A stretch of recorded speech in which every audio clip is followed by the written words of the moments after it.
स्वागत है आपका अपने चैनल एकलव्य स्टडी पॉइंट पे। और मेरा नाम है सचिन। और आज की इस वीडियो में मैं आपको बताने वाला हूं कि जो क्लास 10th के बच्चे हैं उनका फर्स्ट टर्म का जो पेपर होने वाला है सीबीएसई का, तो उसमें जो बोर्ड एग्जाम आपका होगा फर्स्ट टर्म का, उसमें सोशल साइंस का पेपर, आपका सामाजिक विज्ञान का पेपर किस तरीके से आने वाला है वो सैंपल पेपर आज हम डिस्कस करेंगे। तो आइए वीडियो को स्टार्ट करते हैं।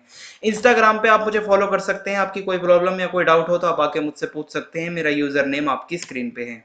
तो आप अगर वेबसाइट पे हमारी नोट्स पढ़ना चाहते हैं तो www.eklavyastudypoint.com पे जाके आप नोट्स देख सकते हैं। ठीक है, जिस क्लास के अवेलेबल हैं, आपके जिस सब्जेक्ट के, आप वहां पे जाके देख सकते हैं, आपको ऑप्शन मिल जाएंगे।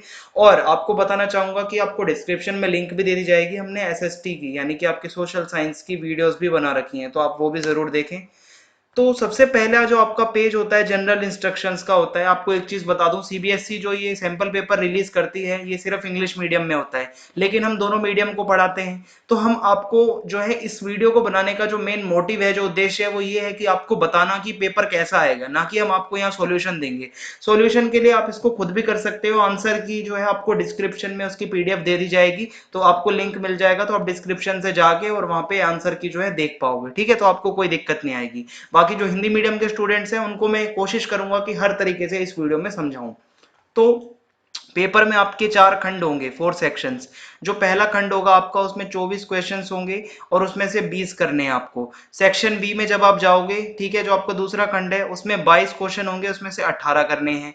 सेक्शन सी में जब जाओगे तो वहां पे आपको 12 क्वेश्चन मिलेंगे, केस आधारित वाले होंगे वो। ठीक है, इसमें से आपको कोई भी 10 करने हैं। सेक्शन डी में आपको जो है 2 क्वेश्चन मिलेंगे मैप वाले, ठीक है, आपके मानचित्र पर आधारित, और आपको दोनों करने हैं। तो आप आगे बढ़ते हैं। आपका जो मैक्सिमम जो मार्क्स होंगे इस पेपर के लिए वो 40 नंबर का पेपर होगा, 90 मिनट का टाइम मिलेगा। सेक्शन ए जो है आपका पहला सेक्शन, आपको 24 में से कोई भी 20 करने होंगे इसमें से। ठीक है, और इसमें से पहला आप देख सकते हो किस तरीके से प्रश्न यहाँ पे पूछा गया है। 4 ऑप्शन दिए गए हैं। ठीक है, कि यंग यूरोप, यानी कि यंग यूरोप नाम से जो मतलब जो सोसाइटी थी, उसके जो फाउंडर हैं वो कौन थे, उसको मतलब ढूंढने वाले कौन थे। तो यहाँ पे 4 ऑप्शन मिलेंगे, तो आपको सही बताना है। दूसरा प्रश्न है इसी तरीके से, उसके बाद तीसरा, चौथा, ठीक है, पांचवा, छठा, सातवां, आठवां। तो यहाँ पे इस तरीके से आप देख सकते हो कि जैसे ये है, choose the correctly matched pair about the crops and the areas they are grown in. तो जहां जहां पे इनको उगाया जाता है आपको बताना है कि कौन सा जो है मतलब वो सही होगा एकदम। ठीक है, अब आगे बढ़ते हैं। 9वां 10वां प्रश्न है यहाँ पे, सीधा सीधा पूछा गया है, जो कि आप बता सकते हो, भूगोल से है यहाँ पे दिया हुआ। फिर आगे जब आप जाओगे, 11वां 12वां 13वां 14वां प्रश्न, इस तरीके से आपके एमसीक्यू दिए हुए होंगे। अगर आपने अच्छे से सभी चैप्टर्स को पढ़ा हुआ है तो आप इन सभी का आंसर दे पाओगे। बाकी आंसर की हम आपको डिस्क्रिप्शन में प्रोवाइड करवा देंगे। ठीक है, अभी सिर्फ आप अपना क्वेश्चन पेपर देखते चलो किस तरीके से दिखेगा। 15वां 16वां 17वां, ठीक है, इस तरीके से ये क्वेश्चन दिया हुआ है। और यहाँ पे अगर आप देखोगे, विच of the following states of India enjoy special power under article 371A of the constitution of India. भारतीय संविधान के अनुच्छेद 371A के तहत कौन से वो राज्य हैं जो स्पेशल पावर, कुछ विशेष शक्तियों का इस्तेमाल करते हैं, या उनको कुछ विशेष दर्जा दिया गया है। नागालैंड, राजस्थान, हिमाचल या तमिलनाडु। तो इसका सही आंसर आपको बताना होगा। समझ में आ गया? आगे चलते हैं अब हम।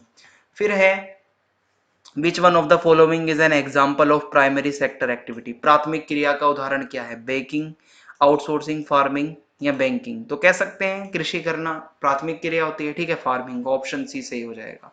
19वां है यहाँ पे, 20वां प्रश्न दिया हुआ है, 21वां प्रश्न है, 22वां प्रश्न है। ठीक है, और आगे देखते हैं क्या है। Which of the following examples fall under an organize sector. ठीक है, यहाँ पे है 24वां प्रश्न दिया हुआ है। इसके बाद जब आप आगे जाओगे, 25वां जब आप आओगे तो यहाँ पे आपको एक फोटो दिखेगा। ठीक है, आपको पहचानना है कि ये किसका फोटो है और इसमें क्या बताया गया है। आपको 4 ऑप्शन दिए जाएंगे इसके। ठीक है, फिर आगे बढ़ते हैं। 26वां प्रश्न है यहाँ पे दिया हुआ है। ठीक है, यहाँ पे ऑप्शंस दिए होंगे, सही आपको बताना है कौन सा है। 27 28 29 30। ठीक है, फिर इस तरीके से आगे बढ़ते हैं हम, तो 31 32 और 33वां 34वां, मैच द फॉलोइंग, मिलान की तरीके से क्वेश्चन है। और 33वां जो है आप यहाँ पे देखोगे लिखा हुआ है ए और आर, एसर्शन यानी कि कथन लिखा हुआ होगा, और उसके बाद जो रीजन है, जो कारण है उसका, वो लिखा होगा। ऑप्शन आपको विकल्प में दिए, 4 ऑप्शन 4 विकल्प दिए जाएंगे, आपको बताना है क्या कथन सही है, क्या कारण सही है इसका दिया हुआ, क्या दोनों चीजें गलत हैं, ठीक है, तो आपको बताना है, ये पढ़ने के बाद ही आप बता पाओगे। 35वां है, 36वां है यहाँ पे दिया हुआ, 37, 38, ठीक है, आगे बढ़ते हैं अब हम 39। इसमें भी आपको कथन दिया हुआ है, कारण दिया हुआ है, फिर आपको सही विकल्प, सही ऑप्शन बताना है कौन सा होगा।